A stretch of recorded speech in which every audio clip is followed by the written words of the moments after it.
CNE news में आप सभी का स्वागत है और अब लेते हैं खबर विशेष की ये खबर।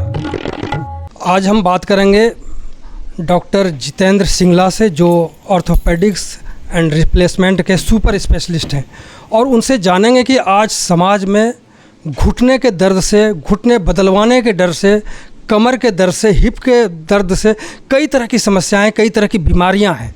सभी लोग डरे रहते हैं, खासकर महिलाओं में हम देखते हैं कि वो बहुत ज़्यादा डरी हुई होती हैं कि कहीं आने वाले समय में हमें कमर ना बदलवाना पड़ जाए, घुटने ना बदलवाना पड़ जाए। इसी को लेकर के हम आज डॉक्टर साहब से बात करेंगे। डॉक्टर साहब, क्या है ये? क्योंकि एक आम बीमारी अब हम देख रहे हैं हम, क्या इसका एक इलाज घुटने को बदलवाना या हड्डियों को और इधर उधर करवाना या कुछ, क्या है ये? नमस्कार जी। घुटना बदलवाना तो लास्ट ऑप्शन है, उससे पहले बहुत खुश है।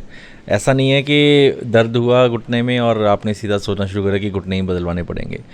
सबसे पहले तो हमें बात करनी चाहिए कि ऐसी नौबत ही ना आए कि दर्द हो। उसके लिए क्या है कि अपनी एक्सरसाइज अच्छी तरह से करिए, अपने बॉडी वेट को मेंटेन रखिए। BMI बोलते हैं, बॉडी मास इंडेक्स।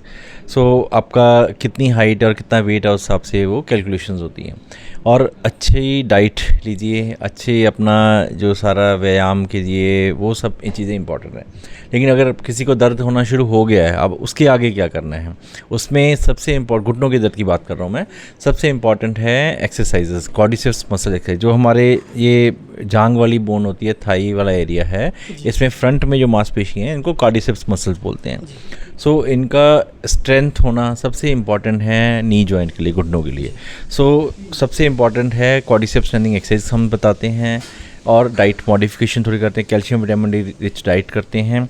इसके अलावा ओरल सप्लीमेंट्स आजकल बहुत अच्छे आ गए हैं, जो खाने वाले सप्लीमेंट्स। मैं पेन किलर दवाइयों की बात नहीं कर रहा हूँ। पेन किलर तो ठीक है, SOS लेनी पड़ सकती है कभी कभार, पर पेन किलर लगातार नहीं लेनी चाहिए, क्योंकि लगातार पेन किलर लेने से हार्ट पे, लिवर पे, किडनी डैमेज, सब कुछ होने का बहुत साइड इफेक्ट्स होते हैं। कुछ इस बीमारी का नाम क्या है डॉक्टर साहब, और कितने स्टेज हैं, इसको भी थोड़ा सा समझाने की कोशिश करें। कॉमनली जो मोस्ट कॉमन कॉज है घुटनों के दर्द का, उसको हम ऑस्टियोआर्थराइटिस कहते हैं। ऑस्टियोआर्थराइटिस इज बेसिकली कि उम्र बढ़ने के साथ जो अपने घुटने घिस जाते हैं, अंदर का कार्टिलेज डैमेज हो जाता है। सो इसकी 4 स्टेजेस होती हैं जी, 1 2 3 4। स्टेज 4 जिसको होता है, उसको तो ऑलमोस्ट ये है कि सर्जरी की ज़रूरत ही पड़ती है। पर स्टेज 1 और 2 और 3 अगर आप इसमें हैं तो थोड़ा ना सर्जरी करेंगे, तो हम बाकी सारी चीज़ें करेंगे, जिसमें सबसे पहले जो मैंने बताया आपको, एक्सरसाइज, सप्लीमेंट्स, ओरल सप्लीमेंट्स। अगर उससे ना ठीक हो तो नेक्स्ट ऑप्शन इंजेक्शंस की आती है। इंजेक्शन, एक तो स्टीरॉयड के इंजेक्शन लगा देते हैं, तो उससे तो है कि पेन एक बार ख़त्म हो गया, लेकिन बाद में घुटने ज़्यादा डैमेज हो जाएंगे, समस्या आ जाएगी।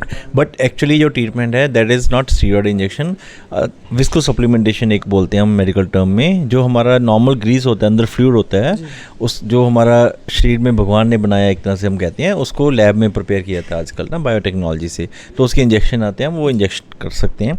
इसके अलावा आपके अपने खून से ग्रोथ फैक्टर निकाल सकते हैं, उसको GFC इंजेक्शन बोलते हैं, ग्रोथ फैक्टर कंसनट्रेट। उसमें क्या है कि पेशेंट का अपना ब्लड लिया जाता है टेस्ट ट्यूब में, उसको फिर मशीन में प्रिपेयर किया जाता है। उसमें मान लो 10 ml ब्लड लिया, उसमें से अराउंड 2 ml GFC प्रिपेयर हो जाता है। उसमें उसके प्लेटलेट से ग्रोथ फैक्टर सारे निकल के उसमें एक्सट्रैक्ट कर लिए जाते हैं, तो उसको फिर घुटने में इंजेक्ट किया जाता है जॉइंट स्पेस में।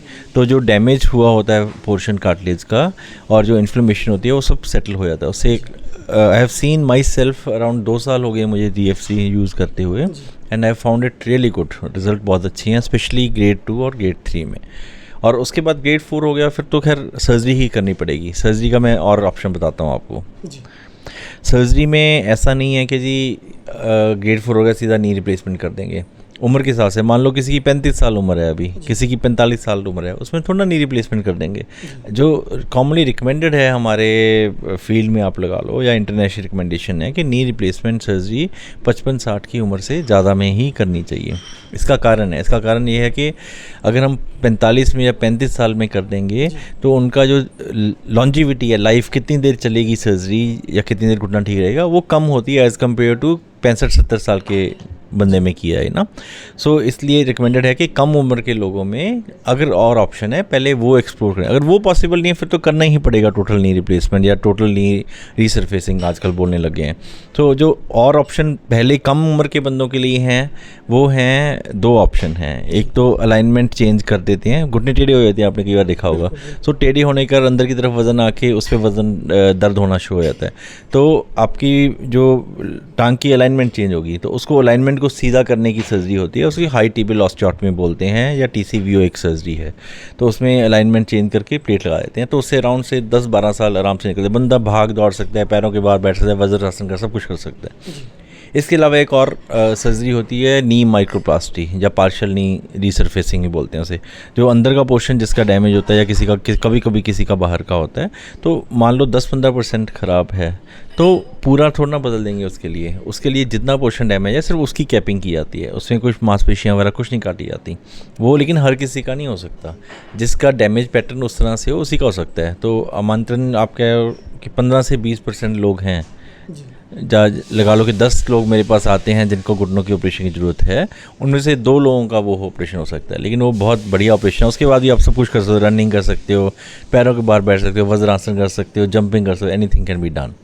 डॉक्टर साहब, ये जो बीमारी की जो शुरुआत है उसका मुख्य कारण क्या है?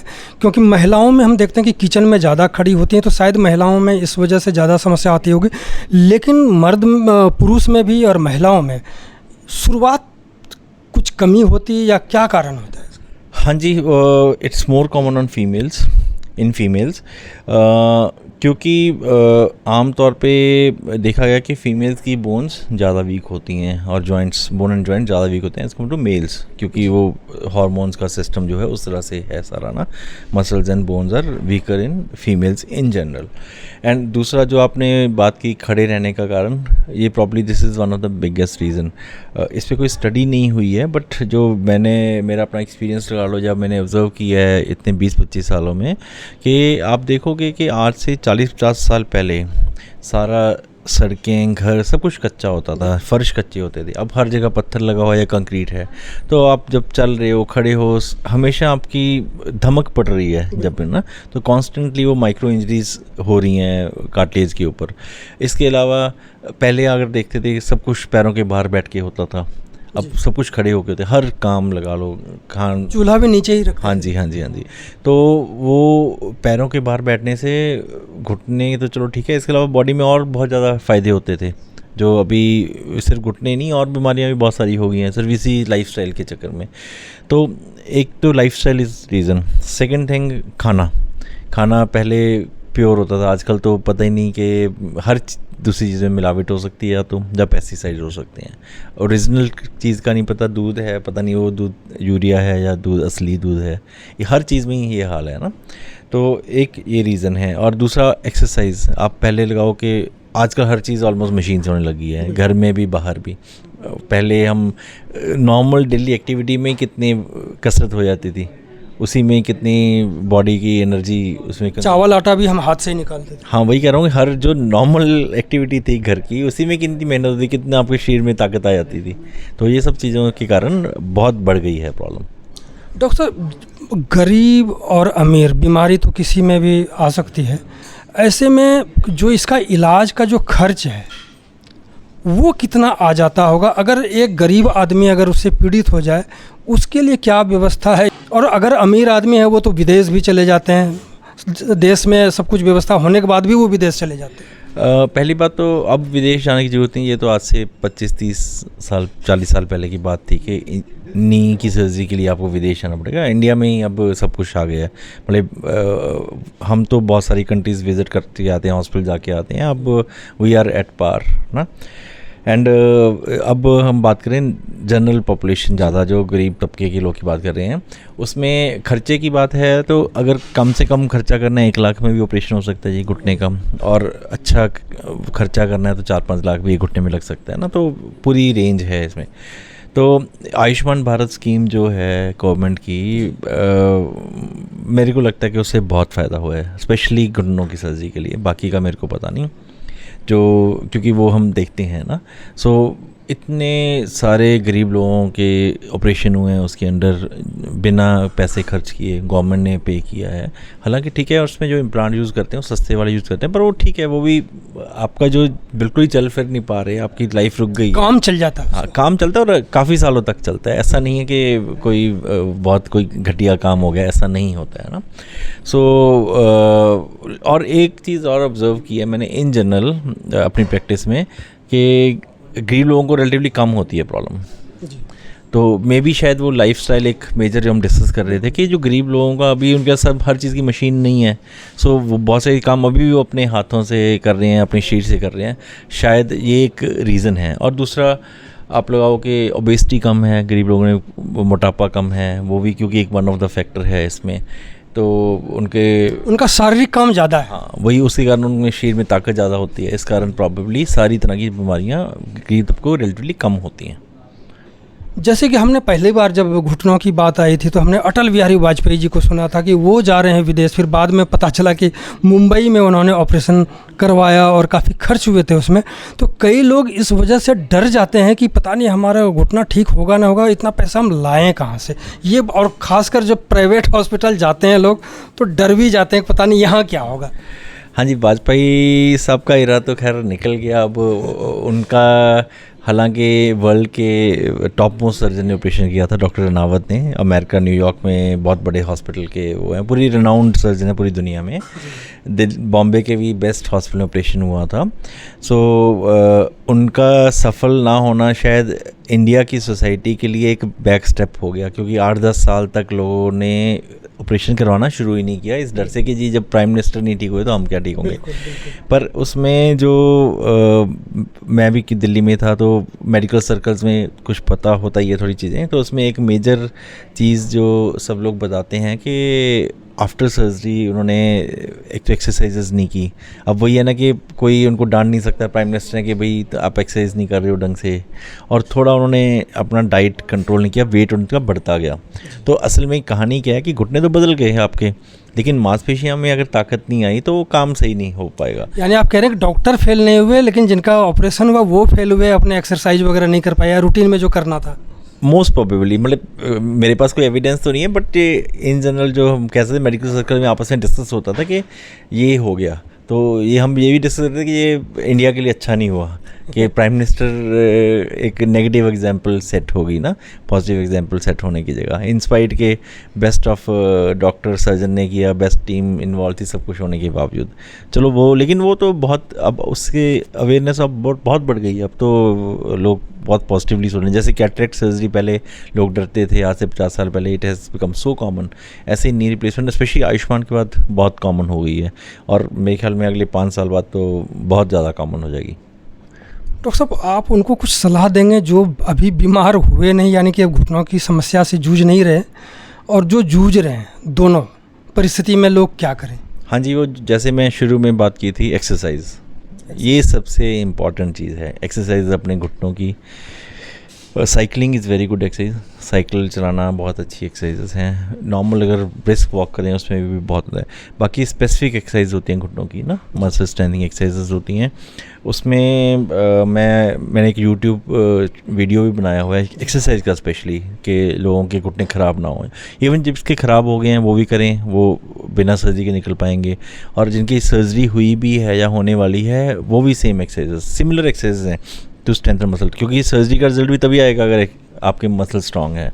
तो एक्सरसाइज करिए, थोड़ा खाना देखिए कि अच्छा खा रहे हैं आप, तली हुई चीज़ें कम खाइए, फैट वाली चीज़ें, मीठा कम खाइए, ये इम्पॉर्टेंट है।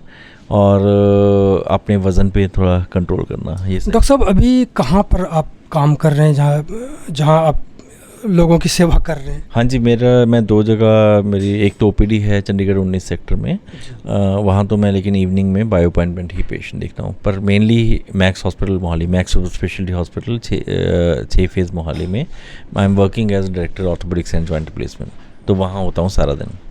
मैक्स के नाम से या बड़े हॉस्पिटल के नाम से खास मध्यम वर्गीय डर जाते हैं वहाँ जाने से? नहीं, ऐसा नहीं है, मतलब महंगा है, पर महंगा वो वर्थ इट है। वो मतलब बहुत सारी फैसिलिटीज़ भी देते हैं आपको, जितने बड़े हॉस्पिटल हैं, ऐसा नहीं है। और दूसरा, आपके डॉक्टर पे भी बहुत डिपेंड करता है। जैसे हमारा अपनी प्रैक्टिस का मेन जो प्रिंसिपल लगा लो, ये है कि किसी का कभी गलत इलाज नहीं होगा। मतलब आप मेरे हज़ारों पेशेंट हैं, किसी से बात करेंगे, इन जनरल मैं कहता हूँ कि वो किसी और को, डॉक्टर को भी दिखाएंगे, कोई भी ये सामने ये नहीं कहेगा कि यार डॉक्टर सिंगला ने आपको गलत सलाह दे दी या गलत ट्रीटमेंट शुरू कर दिया। ठीक होना ना होना तो भगवान ने जो आपकी किस्मत में लिखा है वो है ना, लेकिन हमारी तरफ से कोई गलत सलाह या गलत ट्रीटमेंट नहीं होगा, ये दिस इज़ श्योर। डॉक्टर साहब, जिस तरह से आपने कहा कि जिस तरह से शुगर है, ब्लड प्रेशर है, वो लाइफ स्टाइल डिजीज़ है, तो कमोबेश जो घुटने का दर्द या घुटने की बीमारी है या कमर की बीमारी है, वो लाइफ स्टाइल डिजीज़ से हम कहें? सिर्फ लाइफस्टाइल नहीं, पर लाइफस्टाइल का एक बड़ा कंपोनेंट है। हेरिडिटरी कंपोनेंट भी होता है, बट लाइफस्टाइल का एक मेजर कंपोनेंट है जी इन्वॉल्व इसमें। यानी लाइफ स्टाइल डिजीज़ जो है, इसको हम थोड़ा सा अगर रूटीन में हम लाएं, पहले जैसे जो पुराने लोग करा करते थे, जैसे खेत में काम करते थे या और भी एक्सरसाइज करते थे, वो करें तो हम मुक्ति पा सकते हैं इन बीमारियों से। हाँ, डेफिनेटली जी। बहुत सारे लोग अब जाने लगे हैं, पुरानी तरह की, इवन पढ़े लिखे लोग जो MNCs में काम करते थे, वो आके पहाड़ों में या गाँव में रहने लगे हैं अपने घर बना के। उनको लगा कि अब हेल्थ इज़ मोर इम्पॉर्टेंट। मतलब ऑब्वियसली ये तो पता ही है कि पैसे से भी ज़्यादा इम्पॉर्टेंट तो हेल्थ है बंदे की। अगर स्वास्थ्य ठीक नहीं होगा तो पैसे का क्या करेंगे। और निश्चित रूप से जितने भी हम देख रहे हैं कि जो मजदूरी करने वाले लोग हैं, उनमें बीमारियां कम होती हैं। हाँ, वो मैं डिस्कस कर रहा था ऐसे ही कि जो हम कहेंगे लोअर सोशियो इकोनॉमिक कैटेगरी के लोग हैं, जो थोड़े गरीब लोग हम कह सकते हैं, तो उनमें कम है बीमारियाँ। उसका कारण ही है कि उनको ज़्यादा काम करना पड़ रहा है, तो उनका शरीर तकड़ा रहता है, तो बीमारियाँ कम होती हैं।